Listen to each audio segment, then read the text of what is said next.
ಬೆಳ್ತಂಗಡಿಯಲ್ಲಿ ಅವ್ರು ಈಗ ಮಾತ್ರ ಜಡ್ಜ್ ಆಗಿದ್ರು. ಬಟ್ ಸರ್ ಹೇಳ್ದಂಗೆ ಆಗಿನ ಕಷ್ಟದಲ್ಲಿ ನಮ್ಮ ಆಮೇಲೆ ಆ್ಯಕ್ಚುಲಿ ಜಾಯಿಂಟ್ ಫ್ಯಾಮಿಲಿ ಅವರು ಇದ್ದಿದ್ದು ತುಂಬ ಕಷ್ಟ. ಒಂದು ಊಟಕ್ಕೂ ಕೂಡ ಕಷ್ಟ, ಬಟ್ಟೆಗೂ ಕೂಡ ಕಷ್ಟ. ಬೇರೆಯವರೆಲ್ಲ ಹಾಕ್ಕೊಂಡು ಓದಿದ್ದು ತುಂಬ ಜಾಸ್ತಿ ನಾವು ಲೈಕ್ 10th ಆಗಿರ್ಬೋದು, UC ಆಗಿರ್ಬೋದು ತುಂಬ ಜಾಸ್ತಿ ಸ್ಕೋರ್ ಮಾಡ್ಕೊಂಡಂತೂ ಹೋಗಿದ್ದಾರೆ. ಸ್ವಲ್ಪದಲ್ಲೇ ಜಸ್ಟ್ ಪಾಸ್ ಆಗ್ತಾ ಬಂದ್ಬಿಟ್ಟು ಅವರು ಜಡ್ಜ್ ಎಕ್ಸಾಮ್ ಬರೆದು ಒಂದು ಸತಿ ಎಲ್ಲ 2 ಸತಿ ಅಲ್ಲ, ಸತಿ 8 ಬಾರಿ ಬರೆದು 8ನೇ ಸತಿ ಅವರು ಆಗಿದ್ರು. ಅದು ತುಂಬ ಜನ ಇರ್ತಾರೆ. ಈ ಸತಿ 2022 ಅಲ್ಲಿ ಇದಕ್ಕೆ 1500 ಜನ ಇದ್ದರು. ಅದರಲ್ಲಿ 72ನೇದಾಗಿ ನಮ್ಮ ಮಾಮ ಆಯ್ಕೆ ಆಗಿತ್ತು. ಸೊ ನಾವು ಅನ್ಕೊಂಡಿರಲಿಲ್ಲ ನಮ್ಮ ಮಾಮ ಅಲ್ಲಿ ನಿಂತ್ಕೊಂಡಿದ್ದೇನೆ, ಅಲ್ಲಿ ಮನೆ ಕೂಡ ಇರಲಿಲ್ಲ. ಜಾಯಿಂಟ್ ಫ್ಯಾಮಿಲಿ ಅಂತಂದ್ರೆ ಎಲ್ಲ ಒಟ್ಟಿಗೆ ಇರ್ತಾರೆ ನಿಮಗೆಲ್ಲ ಗೊತ್ತು. ಈಗ ಜಾಯಿಂಟ್ ಫ್ಯಾಮಿಲಿಗಿಂತ ಜಾಸ್ತಿ ಆಗೋಷ್ಟು ಒಂದು ಮನೆ ಕಟ್ಟಿದ್ದಾರೆ. ಸೊ ಅದೆಲ್ಲ ಅವರು ಅಚೀವ್ ಮಾಡೋದ್ರಿಂದ ಸಾಧ್ಯ. ಅವ್ರ ಅಪ್ಪ ಅಮ್ಮ ನಮ್ಮ ಅಜ್ಜಿ ತಾತ ಅನ್ಕೊಂಡಿರಲಿಲ್ಲ ನಮ್ಮ ಮಗ ಅಷ್ಟೊಂದೆಲ್ಲ ಅಚೀವ್ ಮಾಡ್ತಾರೆ ಅಂತ ಹೇಳ್ಬಿಟ್ಟು.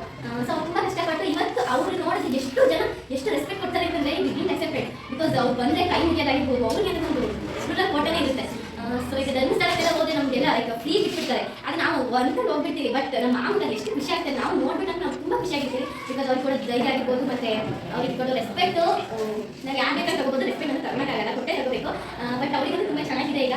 ಸೊ ನಾನು ಕೂಡ ಅದೇ ಥರ DC ಆಗ್ಬೇಕಂತ ಅನ್ಕೊಂಡಿದ್ದೀನಿ. ನಮ್ಮ ಮನೆಯಲ್ಲಿ ಎಲ್ಲರೂ ಇದ್ದಾರೆ, DC ಹೋಗಿಲ್ಲ. ಸೊ ನಾನು ಕೂಡ ಆಗ್ತೀನಿ, ಟ್ರೈ ಮಾಡ್ತೀನಿ.